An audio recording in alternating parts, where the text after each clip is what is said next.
Bonjour et bienvenue dans ce 7e numéro du podcast de l'IDREA pour tout comprendre sur la ruralité et les mondes agricoles. Le monde agricole est à la une de nos quotidiens et on parle beaucoup de Mercosur, de partenariat transatlantique ou de concurrence déstabilisatrice voire déloyale.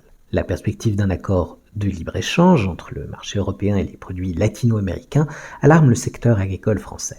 Mais cet accord de libre-échange, UE-Mercosur, qu'est-ce que c'est et à quoi ça sert ? Commençons par le Mercosur. Cette alliance économique, fondée en 1991, représente plus de 80% du produit intérieur brut de l'Amérique du Sud et est le 4e bloc économique de libre-échange au monde. Ce Mercado Común del Sur est constitué de l'Argentine, de la Bolivie, du Brésil, du Paraguay et de l'Uruguay. Le Venezuela en a été suspendu en 2017 et le Chili, la Colombie, l'Équateur, le Guyana, le Pérou et le Suriname en sont nombreux associés.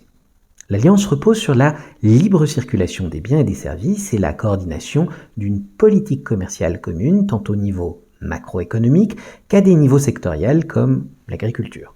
Ainsi, après 25 ans de négociations avec l'Union européenne, un accord de libre-échange a été signé en 2019 pour encourager et accroître les relations commerciales entre les deux marchés. C'est le plus grand accord signé par l'UE puisqu'il touche jusqu'à 800 millions de personnes, et plus important encore, vous et moi. Mais son volet commercial suscite des inquiétudes quant à ses conséquences économiques, sociales, sanitaires et environnementales, et en l'état, la France refuse de le signer aux grandes dames des autres pays européens, en particulier l'Allemagne. 3 sujets restent sur la table des négociations. L'UE demande aux pays du Mercosur des engagements sur la déforestation et sur le climat. Et le Brésil demande de pouvoir protéger ses industries stratégiques comme l'automobile. Le volet agricole est normalement conclu depuis 2019, mais les Français redoutent des importations massives de viande ou de maïs, principalement brésilien. Elles considèrent que l'accord peut remettre en cause notre souveraineté alimentaire et redoutent une déferlante de produits n'étant pas soumis aux normes environnementales et sanitaires strictes en vigueur dans l'UE.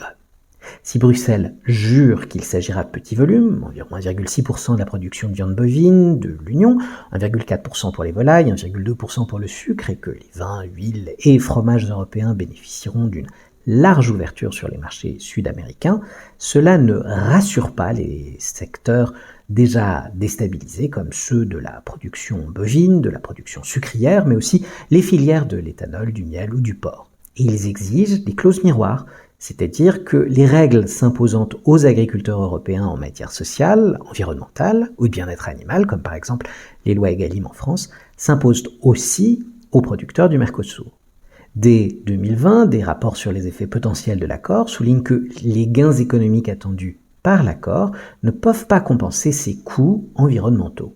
Et de plus, que l'accord ne dissociant pas l'agriculture d'autres secteurs, comme l'industrie automobile, la chimie, le secteur pharmaceutique, le textile et les services, certains secteurs devraient enregistrer des gains, comme l'industrie et les services, et d'autres pourraient en pâtir, en particulier le secteur agricole et alimentaire, d'où une véritable opposition des acteurs de ces derniers.